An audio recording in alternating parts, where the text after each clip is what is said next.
Escuta a pergunta do Hélio. Doutora, minha mulher é muito ciumenta e desconfiada. Ela me vigia em tudo quanto é lugar, nas redes sociais, etc. Antes eu achava que ela era só ciumenta, mas começo a desconfiar de que seja paranoica. Como diferenciar uma coisa da outra?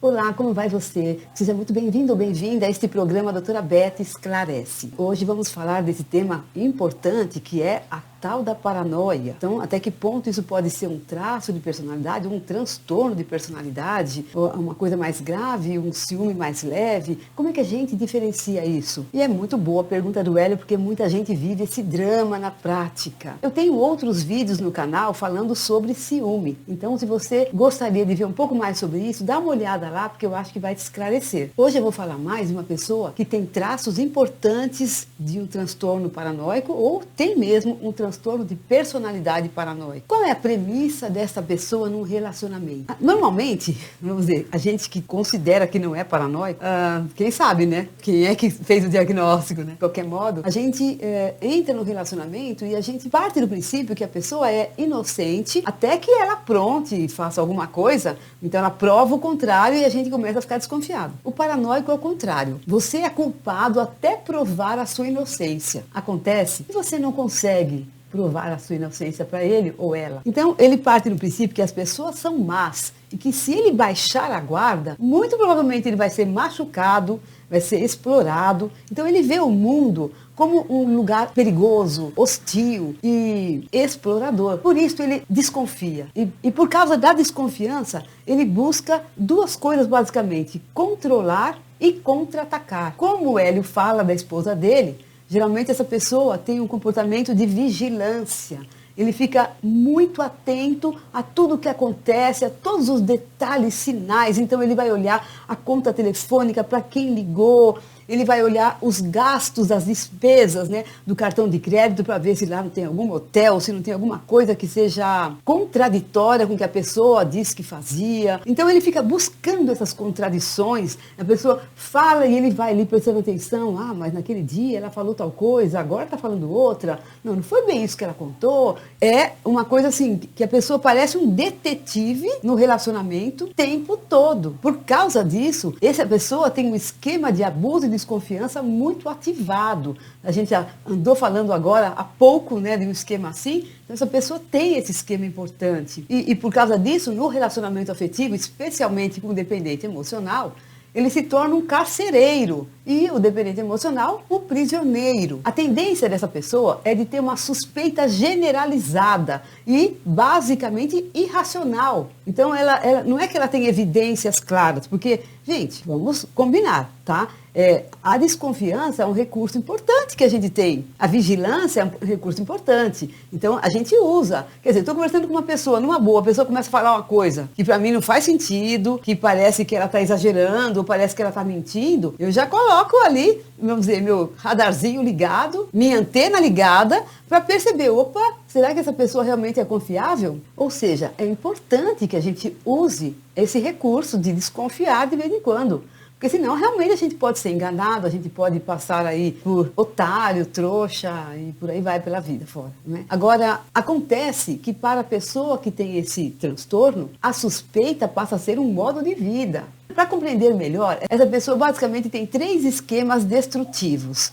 Quais são? O primeiro é inibição defensiva. Ela tem uma premissa de que se eu der amor, você vai se aproveitar de mim. Por causa disso, ela começa a economizar nessa medida, ela vai dar menos amor. Isso funciona como quase um plano estratégico. Eu lembro de um paciente que falou isso, né? Não, eu na relação eu não dou muito carinho, não dou muito afeto, que é para mantê-la no controle. O segundo esquema destrutivo é foco mal adaptativo na vigilância para não ser enganado. E para servir este esquema, a pessoa se vale de uma distorção cognitiva que a gente chama de leitura mental.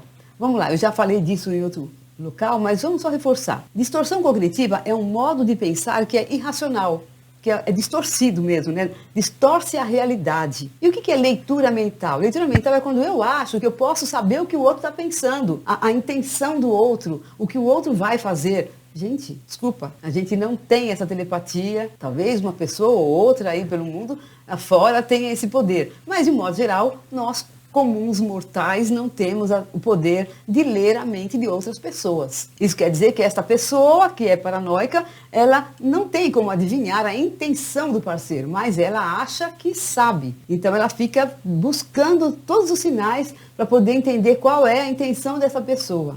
A isso a gente chama de ciúme patológico. E por que é patológico? Porque não tem fundamentação, né? As correlações que esse parceiro ciumento ou paranoico faz são ilusórias. Ele constrói histórias na cabeça dele. Ele faz interpretações entre os fatos que são errôneas. Que você olha e fala, não tem fundamento o que ele está falando, mas mesmo assim ele acha e acredita. Essa pessoa tem um grande incômodo com a questão do orgulho ferido. Então, por exemplo, eu vou controlá-la, vou ficar em cima dela ou dele, não importa, que é para ele não manchar minha honra, não ferir o meu orgulho. Então, se ele me trai com outra pessoa, ele vai ferir o meu orgulho. Então, eu não posso deixar isso acontecer. Como é que eu não vou deixar isso acontecer? Pela vigilância. Por isso que o Hélio fala lá, que ela olha nas redes sociais. Então, essa pessoa, ela fica ali, mas ela vai na rede social do parceiro, em detalhe, ela quer ver quem deu like, quem fez comentário, qual o comentário que ele fez, que ele respondeu, se ele também está fazendo like nessa pessoa. Quer dizer, né? Gente, fica um trabalho insano para essa pessoa e imagina o trabalho que ele dá para o parceiro. O terceiro esquema destrutivo é do fatalismo afetivo. O que é isso? É quando a pessoa pensa assim, teu passado te condena. Mas não necessariamente porque o outro já traiu ou já aprontou e fez coisas muito graves. Não. Né? Eu lembro de um outro paciente que ele falava assim, não, ela teve pessoas antes de mim. E isso é inadmissível. Aí eu perguntava assim para ele, mas espera um pouquinho, peraí, você ainda não estava na vida dela. É normal as pessoas namorarem. É normal as pessoas terem outros parceiros. E aí um dia você chegou, certo? Ah, mas ela não podia ter tido outros parceiros antes de mim. Olha, isso não parece delirante já, gente? A pessoa já parece que quebrou com a possibilidade do real, né? Ela já não sabe mais o que é real, o que é fantasia, né? Aí a gente já começa a pensar num transtorno psicótico paranoide, que é outro patamar, tá? É quando a pessoa, ela de fato não tem a menor conexão com a realidade. Ela já está entregue no mundo da fantasia.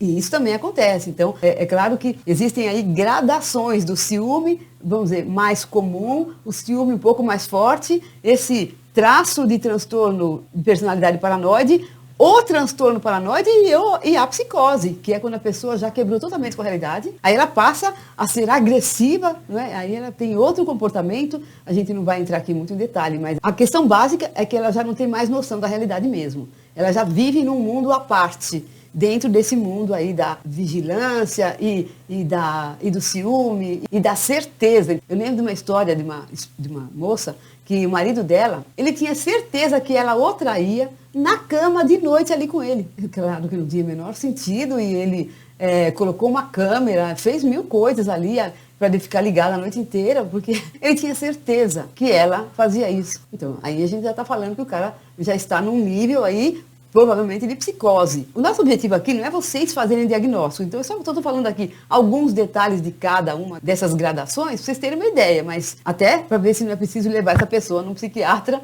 num certo momento, porque senão ele atazana a vida da parceira ou do parceiro, né, gente? Então, eu já estava falando aqui do terceiro esquema destrutivo, do fatalismo afetivo. Essa pessoa que é cismada com o passado do parceiro. E ele fica perguntando, mas você gostava dele? Mas ele te tocava? Ele te beijava? Mas, sabe, fica perguntando coisas e quer saber em detalhes tudo o que acontecia na vida sexual dessa pessoa.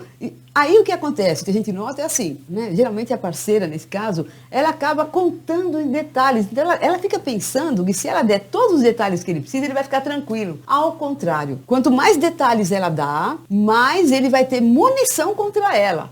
Então, na cabeça dele, mais ele vai construindo lá uma história complicada, tá? Então, se tiver uma coisa que não vale a pena fazer, é entrar no jogo do paranoico e ficar respondendo a tudo que ele pergunta. Você não vai ter como curar essa pessoa, gente. Desiste de curar, desiste de deixar ele tranquilo e seguro. Você não tem esse poder. Então, se você tiver com uma pessoa assim, ou você vai tocando sua vida e vai levando numa boa e vê aí o que você consegue, né, sem dar muita importância, sem morder as iscas que ele joga, ou você vai enlouquecer e você não vai aguentar e você vai sair. De novo, falando do fatalismo afetivo, a pessoa tem o que a gente chama de um ciúme regressivo. Então, é como se essa pessoa buscasse uma exclusividade radical retroativa, né? Que é irracional. Então, assim, ela só poderia ter tido eu na vida dela como parceiro. Não poderia ter tido mais ninguém antes de mim. Então, você percebe? Já está, né, entrando por uma linha que a gente começa a pensar se essa pessoa não tem aí uma psicose paranoica. Então, para terminar, gente, voltando ao Hélio, vale dizer assim que não cabe a ele fazer o diagnóstico, mas sim ver se tem negociação nessa história ou não tem negociação. Se isso está virando um sofrimento muito grande para ele, se isso está se transformando numa relação totalmente disfuncional, inviável, insatisfatório, onde ele se sente sempre perseguido. Porque, gente, é muito ruim a gente entender que o nosso parceiro não confia na gente e a gente é do bem, a gente não faz nada errado e o parceiro não confia na gente. É difícil, né? Então, se for o caso, eu sugiro até para o Hélio que ele faça aí um tratamento para ele mesmo, caso ele não consiga decidir com muita clareza se fica ou não neste relacionamento. Mas é um grande desafio. Para ficar, para topar, enfrentar esse relacionamento é um grande desafio. Então, se você está começando a namorar com alguém e você percebe esses traços, não entenda que isso é amor. Ainda tem gente que acha que ciúme é amor, que posse e controle é amor. Gente, acorda para a vida. Se você está começando uma relação, vaza, a fila anda, vai buscar outro parceiro, não fica por aí sofrendo desesperadamente, porque depois, se você estiver muito apegado, você pode se arrepender profundamente. Espero que tenha ficado claro essa questão do ciúme ou da paranoia. E se você gostou desse vídeo, como sempre, eu peço que você dê aquele seu like gentilmente, que compartilhe esse vídeo com bastante pessoas, porque muita gente sofre disso. Que se ainda não se inscreveu no canal, aproveite agora para se inscrever e clique no sininho para receber as notificações e deixe seus comentários, porque é muito importante para outras pessoas que estão vendo o vídeo ler os comentários daquelas pessoas que já passaram por isso ou passam, o que fizeram. Então conta a sua história. E se você quiser fazer um depoimento um pouco maior, manda para mim que eu posso fazer um vídeo contando aí a sua história dentro dessa situação, com nome ou sem o seu nome. Fica tranquilo. Cuide muito bem de você, boa semana, até o próximo vídeo.